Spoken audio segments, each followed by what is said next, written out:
Hello, everyone. Thank you so much for being here. Really appreciate you guys joining us for this next session. Here are two letters you're going to be hearing a lot. AI, because it is rapidly reshaping the creative process, moving from a supporting tool to a central engine. As the line between human and machine-led creativity continues to blur, marketers must rethink how ideas are redeveloped, produced, and also scaled. This session examines how AI is being integrated into real workflows and what it takes to balance automation with the emotional depth and cultural relevance great creative still demands. And we are excited to have join us here this afternoon Pedro Schmidt, CEO and co-founder of Kayax, Jason Zada, founder of SecretLevel, and Alexia Adena, creative lead at Luma Labs, in a conversation led by Diana Florescu, CEO and founding partner of Media for Growth. Please help me to welcome them to the stage.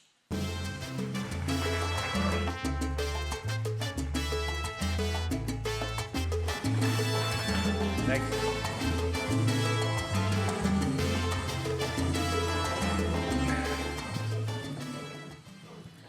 Good afternoon, everybody. I'm so excited about this session.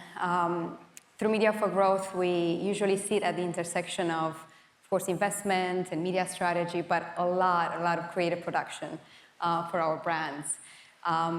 Just very quickly provide some context.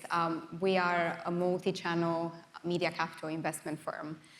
From TV to streaming to radio, podcast, out of home, we offer media publishers a new way to monetize and the ability to recognize revenue from investing a part of their inventory in very exciting, fast-growing consumer brands.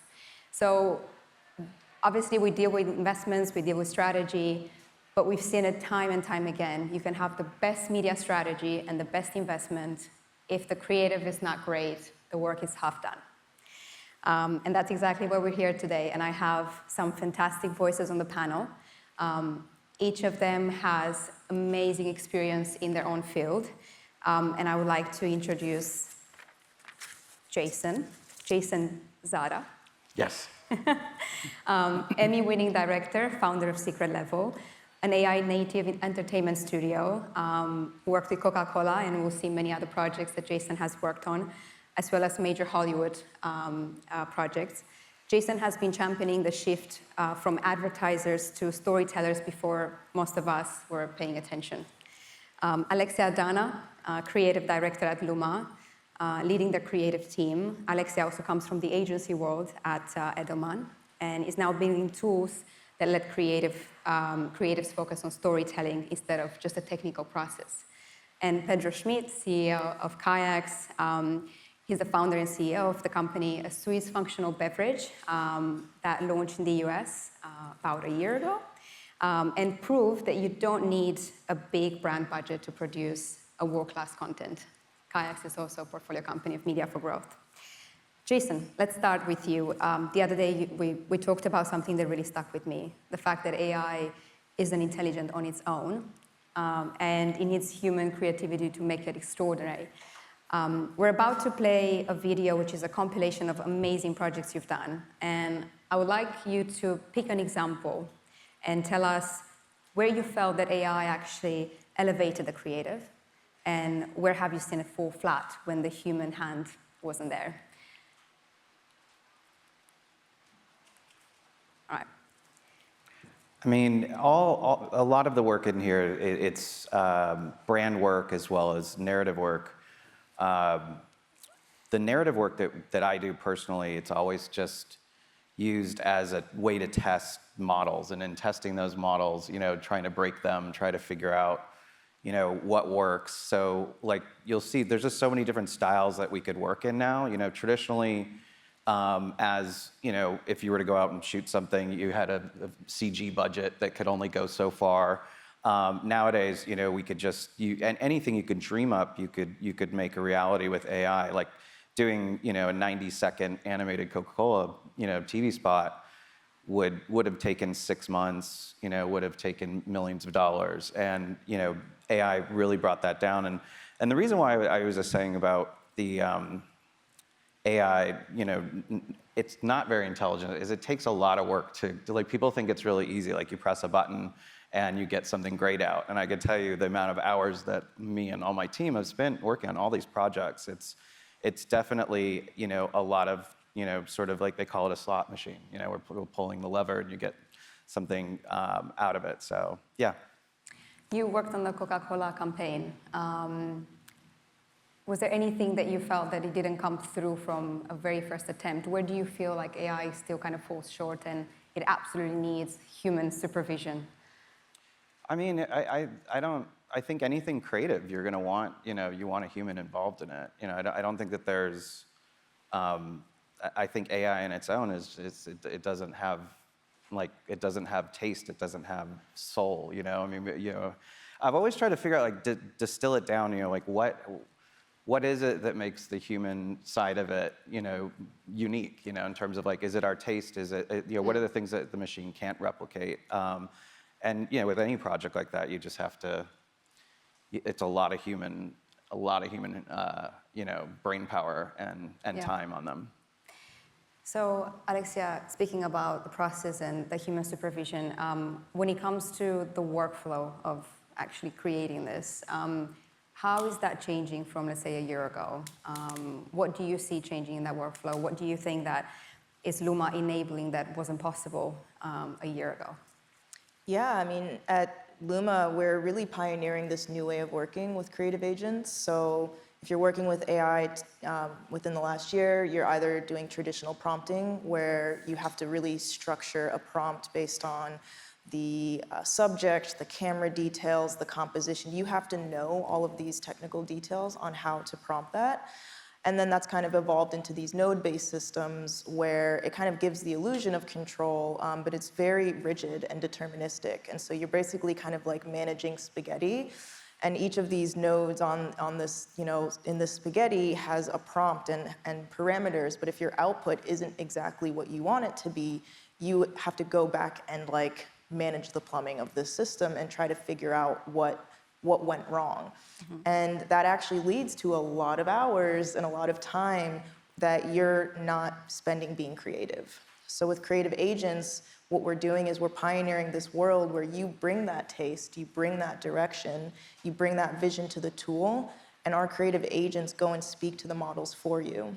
And so you now have more time to actually bring your direction and vision into the tool and iterate and be able to explore so many more ideas.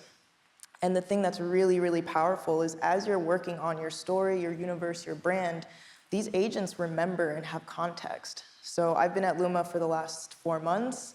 I've worked on a lot of different projects, and none of the projects that I've worked on in the last 4 months, none of my agents have forgotten the context. So I could open up a project from January, and it still understands the full brand, the full story, the full context. I could pick back up right where I left off, even though I've been working on this project for months. And so that's really powerful because now not only do you not need to know exactly what part of a prompt to change if you're not getting that right output, as your vision and your taste and your brand storytelling universe evolves, you don't have to go in and go back and forth as much. You can just simply say, you know what, I want to try this direction, and that output is still within your universe.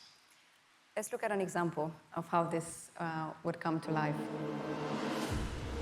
Luma, together with a small creative team, was tasked with translating Season 5 into a series of highly editorial synthetic images generated with Luma, in compelling realism adhering to the brand aesthetic.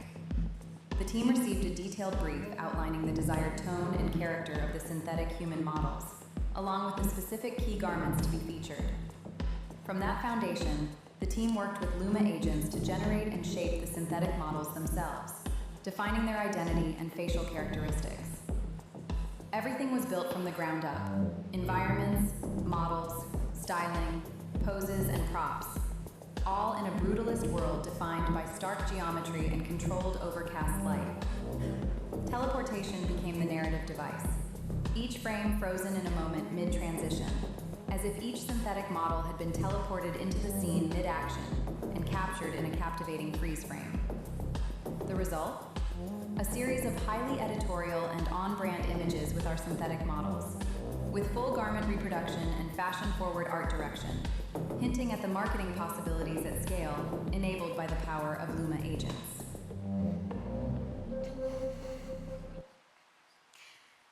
So, how the creative team, what's the role that they play in a piece like this? How much of this, what we just saw, was actually a person directing it as opposed to the Luma tool?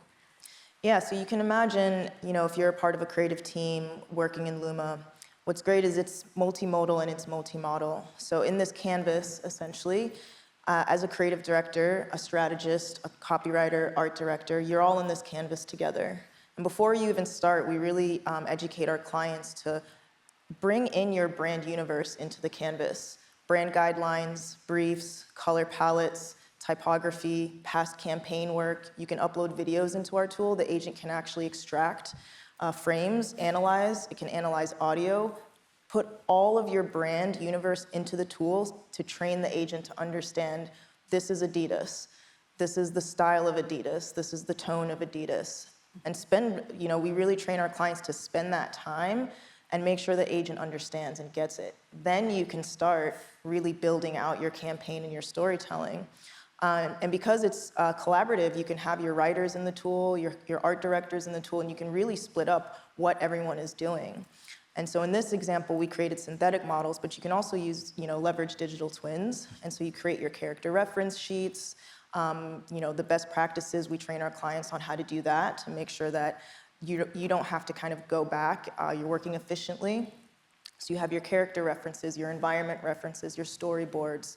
And then you work with the agent to put it all together. So now you have this universe, this creative DNA that's always in the canvas, and now you can just iterate.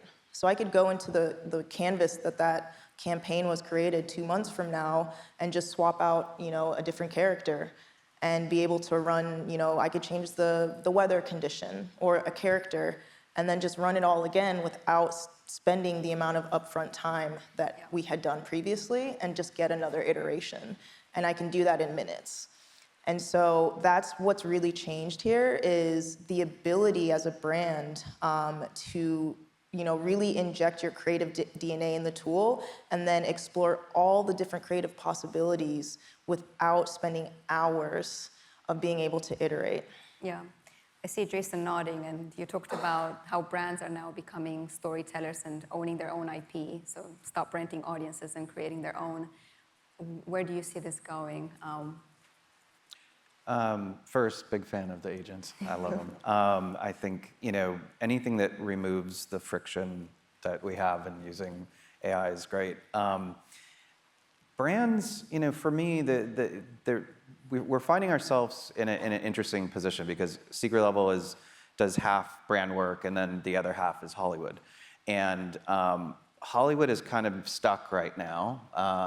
They've sort of priced themselves into a corner more or less. It's very expensive to create entertainment. And then you have brands that have money to spend on creating, I would love to think entertainment, but mostly ads. And then, those two worlds are getting a lot closer these days. And I think what I've been seeing a lot of and what I've been always just preaching about is people hate advertising, but they love entertainment. So I've always tried to, at least with the brands that we work with, talk to them and say, you should be thinking more like a studio. You should be thinking of how am I going to entertain my audience? Because when you entertain your audience, you're actually creating fans, and fans want more of what you're giving them. And I think that's that weird place that I still think so many brands are trying to hit everybody over the head with a mallet versus, just entertaining. Yeah. And I think as a result of that, we're going to see probably a lot of change in terms of how the marketing team looks like. I feel it's kind of going back to the P&G times many, many decades ago. Pedro, you're essentially the brand in this whole conversation. You're the real life case study. You guys went from single-digit to 7-digit revenue in 6 months, and you fully embraced AI when you launched in the US. I believe it was actually one of the first brands to run 100% AI-generated TV ad spot on TV. What made you go fully into AI? And was there anything that surprised you about how consumers perceived it in the end? I mean, to be completely honest, what made us do it, I think it was, by the end of the day, a monetary decision. Obviously, we did TV spots that cost a lot of money, and if you buy airtime, you want to make sure that the message sticks. Obviously, entertainment, that's a very important tool, how to make it interesting, but by the end of the day, you're not looking to entertain the viewers, you're looking to sell your product.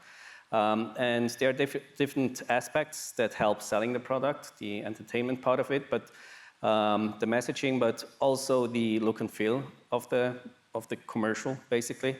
And being a small company from Switzerland, we obviously didn't have the budgets to have a full-scaled traditional production in place, and that's when we got in touch with Particle 6, the agency that pitched to us, and we were amazed. I mean, obviously AI had been around for a couple of years, but we haven't seen anything like that before. It was completely photorealistic. That was about a year ago, even more than a year ago when they started working on it. And we then just decided to go with it and see what happens. And I think it was a great decision, as you pointed out, the actual sales figures that we were able to achieve. Yeah. Well, we should take a look at the ad spot.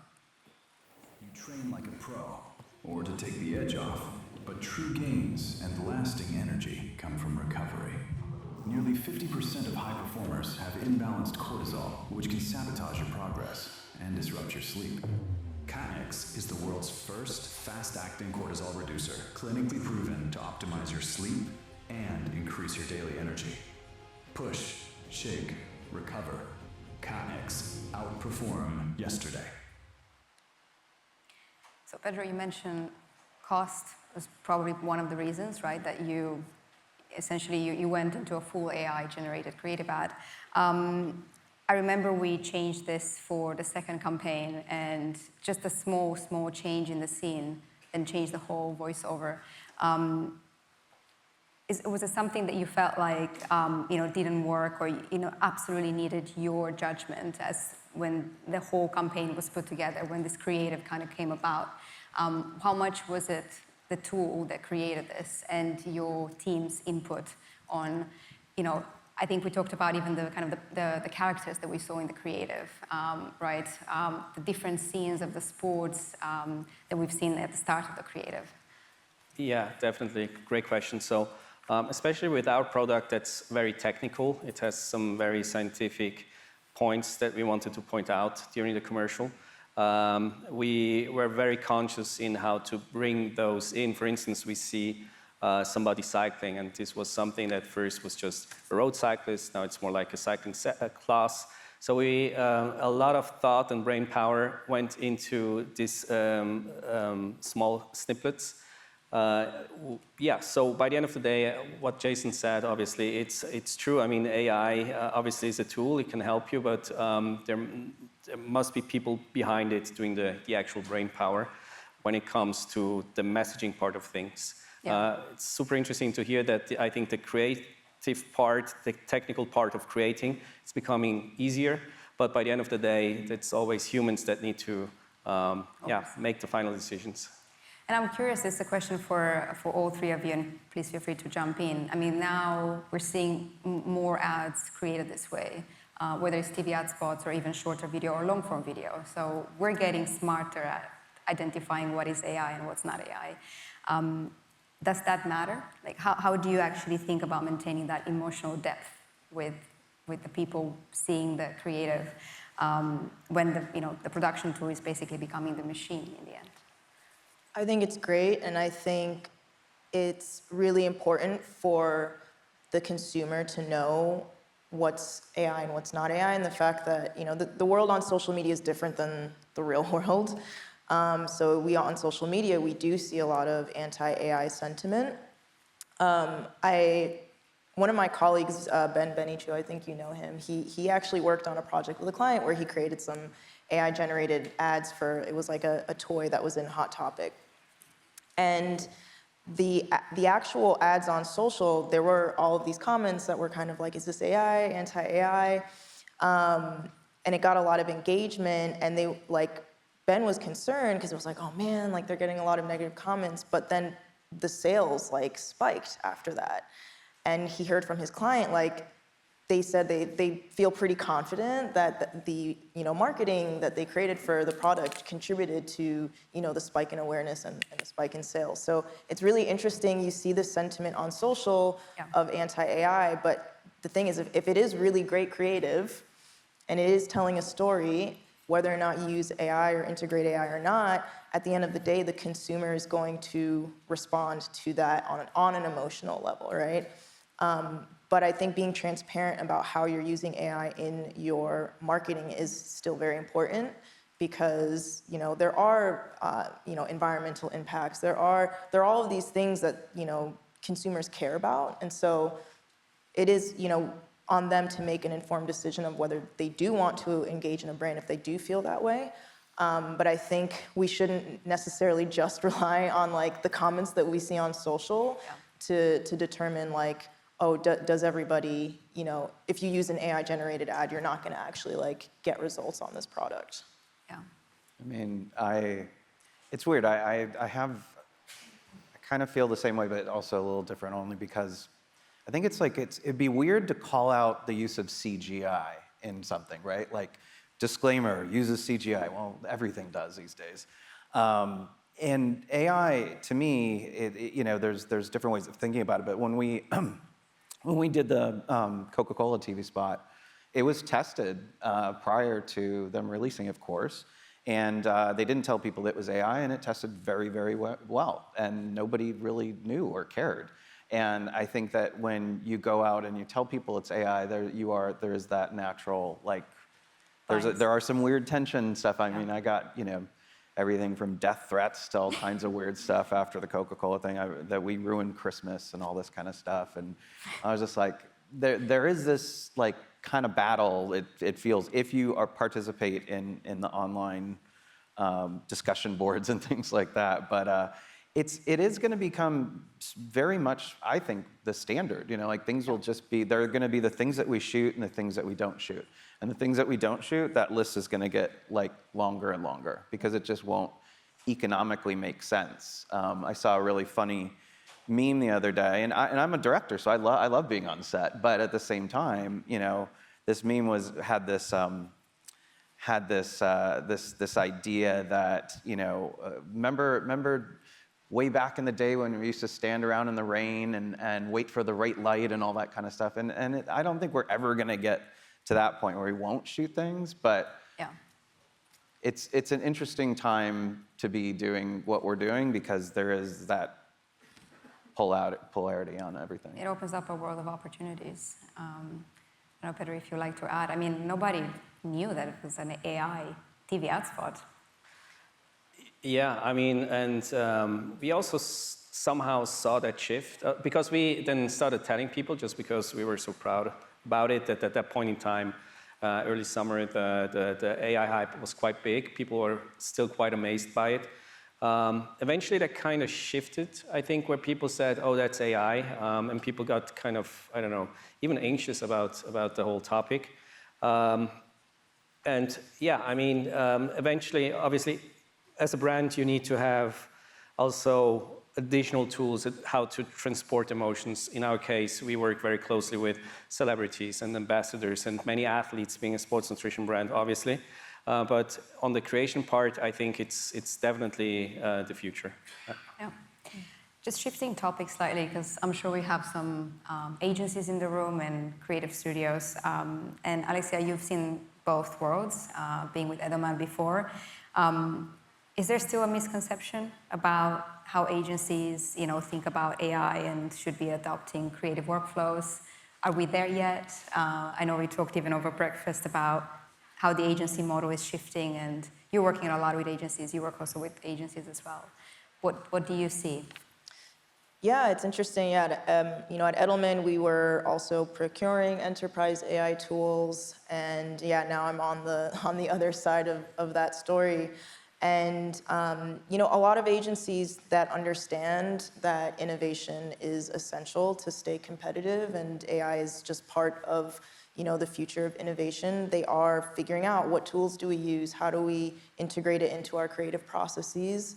And the ones who are moving slower, I think they will quickly realize, especially in the next year, that they're going to have to figure out what their POV is. That doesn't necessarily mean that you need to use AI for everything, right?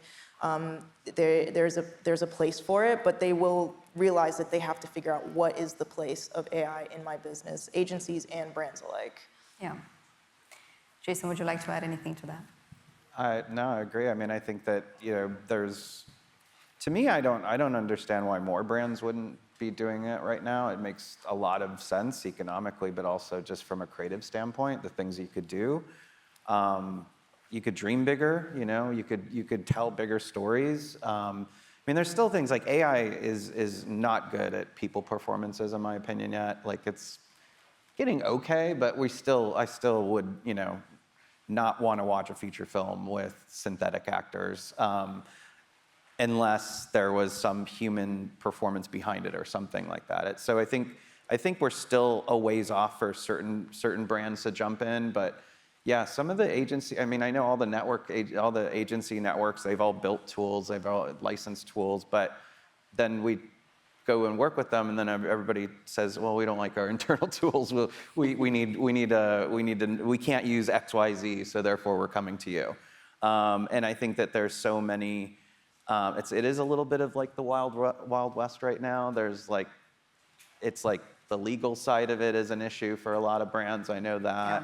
Yeah. So it's the only thing I would say is that on the innovation side, every brand should be at least playing around with it, if not having some part of their messaging coming from some type. It just makes so much sense. Yeah.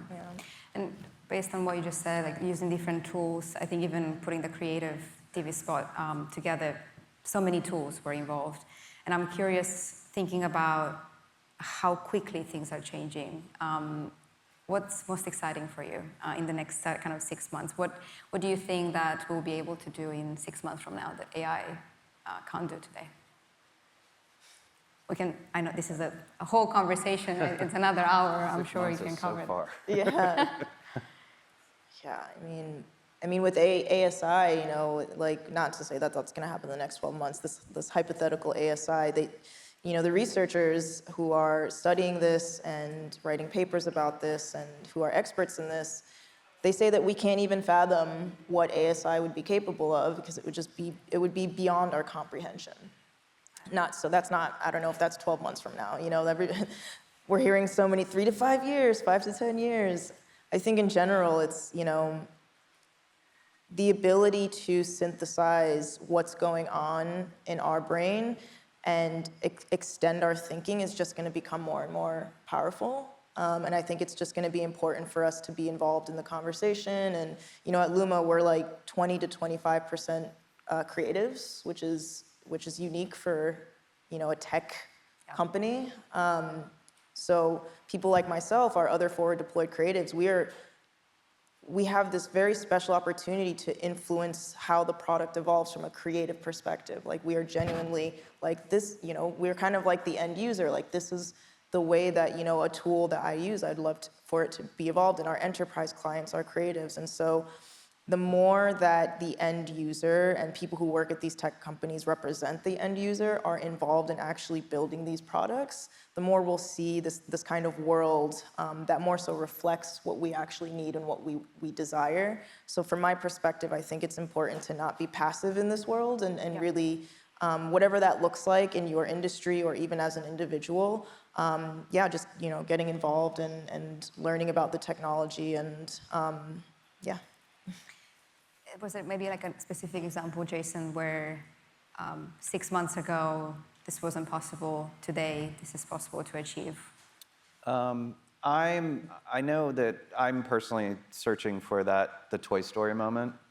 And what that means is just, prior to Toy Story coming out, there was really not a CGI, CG animated movie. And I still, even though we have, and we were talking a little bit about this backstage, is that, you know, we have access to, like, anybody can create these incredible, you know, big, giant special effects scenes and all these crazy things nowadays. So the quality level, it's just like in 1 year where we've gone is amazing.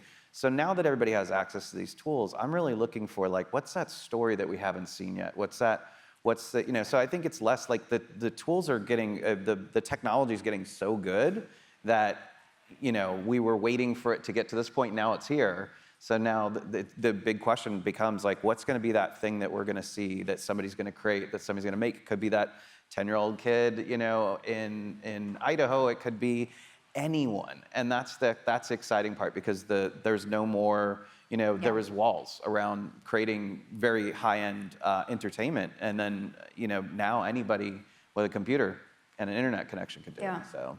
You touched on something so important. You know, if everybody has access to these tools and everyone is using them for the same efficiency, then what differentiates your project, your brand from somebody else? And I think that's where the human creativity cannot be outside of this process. I know we're running out of time. We've got less than a minute. I'd love to make this actionable and useful. If there's one key takeaway for a CMO or an agency to take away from this conversation, what would that be? I would say start subscribing to channels on YouTube that review research around evolving models. And just get educated on how, I know it can be overwhelming, but it's really good to just be educated on how these models are evolving and their capabilities. And yeah, just stay up to date, really. I would say one thing I learned doing the Coca-Cola TV spots 2 years in a row was be fearless, you know? Like, I love that they stood behind the work, and I feel like more brands should do that. I think that when a lot of brands get heat on them and everybody, you know, says something online and they pull the ad, so be fearless. Yeah, and I think, as you mentioned, I mean, technology leveled the playing field. Now, being a small company, we can produce commercials from a quality perspective, almost as, let's say, Adidas. But now branding becomes more and more important. So adding not just the creation, but adding life into your brand is going to become even more important. Yeah. Thank you all so much. This has been a great conversation, and thank you, Possible, for making this happen. I hope everybody enjoys the rest of the conference.